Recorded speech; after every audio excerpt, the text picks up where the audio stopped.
endurance walk. Brings images of I got it the nature walk. I can't do that. So, all right. So just to bring, What's that? to bring some of you guys that haven't been around up to speed on what's going on, that stuff is, they're doing like a documentary on the recruit school. So this guy will always be kicking around. So whoever. So they announced it in the classroom that we were doing the nature walk, which I had previously heard was called the Death March. But they changed the name and said nature walk, and I was like, all right, well, I know this is no nature walk. We're going to be looking at owls and birds. Like, I know what this is. It's definitely. Happy birthday! Happy birthday! So we're going to get Ended up being on my birthday, which was probably the worst present I've ever gotten in my entire life. And I was very determined to pass because I don't want to go by every birthday being like, oh, I was at Fire Academy this day doing the nature walk and I failed. So they told me to get out and I was done. Happy birthday! I know you didn't want it. It feels good. It feels good. Isn't that liberating? Last on the ground, everyone's like, oh, birthday girl's on the ground. Happy birthday! Mikey wants to. I'll do cartwheels. I'll do whatever you want. So it's going to be Mikey and John for the nature walk.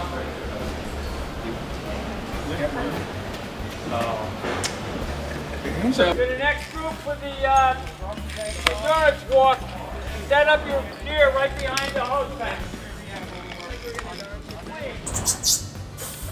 Quickly, you're out here cooking in the sun. Let's get your stuff on, let's get going. Well, again, this is one of those things that's going to make us better today than we were Friday. So if you're going to quit at all, don't quit on this one. Don't quit on this one.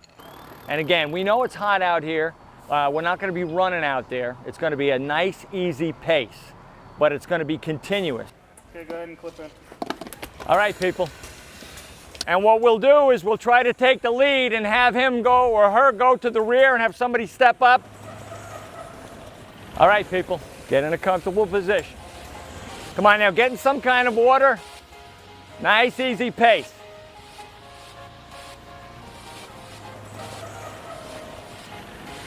Get in a comfortable position. There you go. Nice and comfortable. Nice and comfortable. Try to tighten it up a little bit. Let's not get separated. And really pay attention to the person in front of you. You don't want to walk on their heels. We talked about skip breathing last week. And you don't learn skip breathing when you're in a IDLH atmosphere and you're in panic mode. This is where we learn how to do that, or another type. Try to relax as much as possible and focus on getting the next step and breathing. You're in 5 minutes right now. All right? This is what I want. Slow your breathing down. Concentrate. Close your eyes. Think about your breathing. Slow your breathing down. We'd stop at each floor and he'd be like, all right, we're going to switch. And like the person behind would go in the front because they're obviously the most tired. And then they would like lead us out. And he just kept telling me to like control your breathing because I must have been panting like a dog. He's like, you're going to be done in like 2 seconds if you keep breathing like that. So it's like, okay. But he definitely calmed me down because I was freaked out because I know we had so much more to do. Like it was like the first stair climb we had done and we had like 2 more to go. And I was like, oh my God, this is awful. Like the gear by itself on my body weighs my body. So I'm like, okay. Again, you gotta know the floor number. It'll save your life. I think at that point I'm leading, and at this point I'm like dragging. Listen to me now. We want the face piece to collapse to your face. You have to have the sense of mind to unlock and undo it. Reset, unlock, and get it off. Then we'll just go on regular ambient air. Okay. Within the first 200 yards, there's a little bit of a panic that sets in because Let's go. you know it's abnormal to breathe through that mask system, and to develop your respirations with your step and your endurance, and including this weather. Are you out of air, out of air? Just crouch down a little bit. Come out to the side here. Don't panic. Undo the lock. No, put it in. Remember where the lock is. The lock's here. Whew. All right, I've got this. Concentrate on doing it. Nope. Undo the lock. Pull it forward. Right there with your thumb. There you go. There you go. Don't panic. Maybe a... Is a kind of almost terrifying experience, but you push through it. Good job, guys. And then we get to the very, very end, and my pass alarm starts going off. And I'm like, oh my God. And like, I knew what that meant, but like, everyone else had been, like, is on a department, so like, they're kind of used to it, but I'm not. Everybody okay? And it starts getting hard to breathe, and I can see the station. I'm like, oh my God, I'm gonna make this and fine. And like, the hose is slipping, and I'm like, oh my God. And it starts sucking to my face, and I'm screaming Keller's name. Captain Keller, Captain Keller! And I'm panicking. I can still breathe because I'm screaming. But like, in my mindset, I'm suffocating, but obviously I'm not. I'm screaming. Nice and easy. Thumb. Don't panic. No, Okay, hold on. No, put it back on your face. Do it the right way. Now rotate it. Take her off. Twist that off. Okay. Okay. Good. Sorry. That's all right. Yeah, you weren't in. Yeah, I didn't like that. Got it? Good job. Don't panic. You did very well. And he came over, ripped it off my face, and like, I was fine, because I was out, but full panic. It was scary. So, but I'm kind of glad it happened, because I now know what it feels like and what it would be like if I ever did get trapped, and like how I really do need to control my breathing, and how like, so if I hadn't run out of air in school, I might have to have experienced it in the real world, and obviously don't want that. He was showing some signs of wavering earlier, probably another 100 yards. So we had come down into the drill yard. We have gone up 5 flights of stairs. We came down 5 flights of stairs. We went over to the B building. We were on our return trip, and he started showing signs of fatigue. He was slowing his steps. He was, we could hear his exhalations increase. He was breathing quicker and quicker and quicker. I was standing there and I was asking him how he's doing, if he needs to stop. We were encouraging him to, he only had a little bit more to go. And ultimately, when he passed out, I happened to be there to grab a hold of his pack straps and lower him down to the ground so he just didn't face plant. Yeah. Okay. We had a golf cart with medical equipment on it. We had an EMS person there, and we removed his CBA, we removed his jacket, we put him up on the golf cart, we brought him up to the fire station, got him in the shade, out of the sun. So we started the Fire Academy ERT, which is the emergency response team. They did a set of vital signs, they put him on the 4-lead, we cut open his medical release, we checked his medical history and treated him for any signs and symptoms that he was showing. At then, he still wasn't as alert as we would like, so it was made the determination that we should have him transported to the hospital. We understand that with the temperature that we're going to see out there, and it's not an if this is going to occur, it's just when. So it would behoove us to be ready for an event similar to that. And he ended up being transported to Concord Hospital, and ultimately that was his last evolution that he took in recruit school. He ended up dropping out. Yeah. I can do this. I know I can do this. I'm good. I was trying to double breathe like they taught us, I think it was Friday. They were doing. So I was trying to do that, but that lasted maybe 5 minutes, and then I was like, but everybody talked me through it, and like we helped each other, so, and we all did it, so that's all that matters.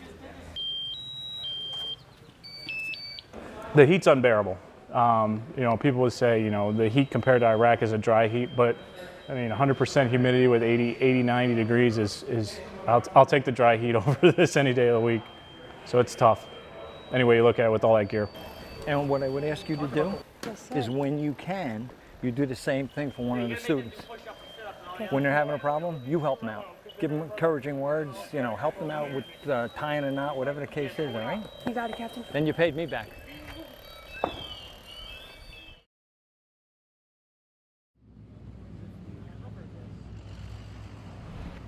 All right, we'll gather everybody over here. My God, man, we're gonna have like, we have a line that's pretty long. All right. So you're in the older part of the downtown, right? What do you see for buildings? Take a look. See, okay, lots of brick. What do you think's going on inside? The goal today is basically to show the students the different type of construction that's out there. Building construction is one of the cornerstones to being a firefighter and keeping yourself safe. As there's different types of construction, those will all react differently with fire, and how those buildings are loaded with materials and how those buildings are changed over time, that all affects integrity and different structural strengths.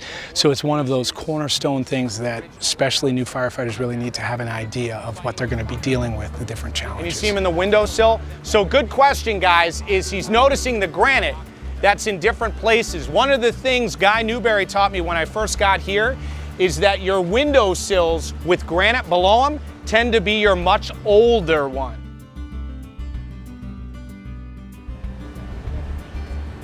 Someone lose a shoe? Sorry? What do you guys notice about the roof below us? It's flat. What else? Is there any kind of an issue for ventilation? It's got rubber membrane. It will only take you one time of forgetting when you go up with your saw that you should probably keep some sort of utility knife in your gear so that you can cut that membrane out of the way before you use your saw. This is one of those building blocks. Later on, they're going to be doing ventilation. So when we talk about the building construction and a flat roof and a rubber membrane and how that's going to affect the saw when you're ventilating, where parapets might be, where some of those target hazards are. Those types of things are all sort of that building block that gets you to the point that you're ready to start make ventilation decisions and things of that nature.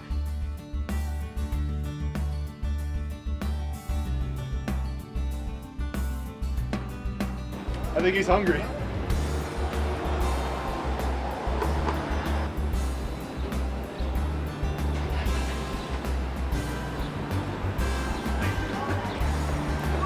Oh shit, I'm gonna be on the movie.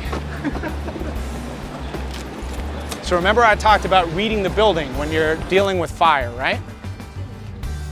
Right, so you have there, so it could throw you off, but also now we would expect just from looking at this building that there could be living quarters on what? That top floor, right? Which perhaps before was just an attic space. This building in particular, we were very, very lucky to see this before any of the sheetrock is up. They are seeing the studs, they are seeing the beams, they're seeing everything before the skin is put on and they don't get an opportunity. So this is fantastic. Final questions for us. That was easy. Start your summary. What did you learn today? What did you learn today? Give us one. I love about that rubber coating on top of roofs that you'll have to cut out before you actually use a tool on. Or not. And But if you might- don't cut it out, you'll wish you had. Yeah.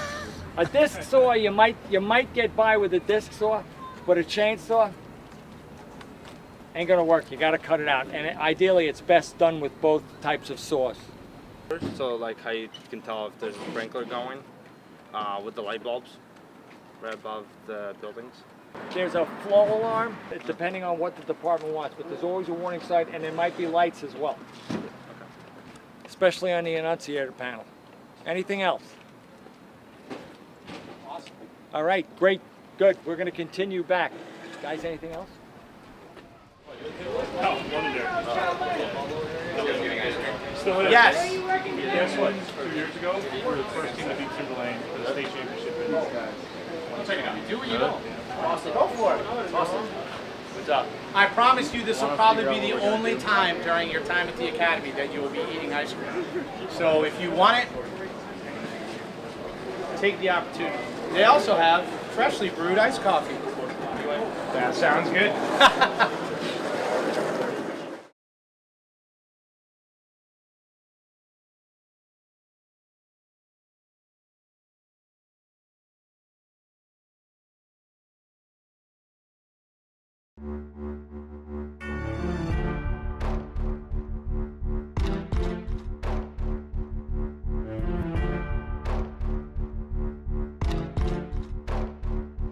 the ice cream feel? Good. It's really hot out there. Yeah. What's week 3 hold for you guys? Flashover, and then you just have the hose evolutions. I think once we get into the exciting, The hose fire evolutions stuff will be, I think it'll bring everybody together that much more, because everybody will be excited, kind of feeling the same thing the first time to, see fire and work with a hose and stuff. I think like the days will start to pick up quicker just because we're working and stuff. More hands-on stuff. Yeah. You see it every day. We do a little more hands-on. It makes the day go by a lot quicker. Oh yeah.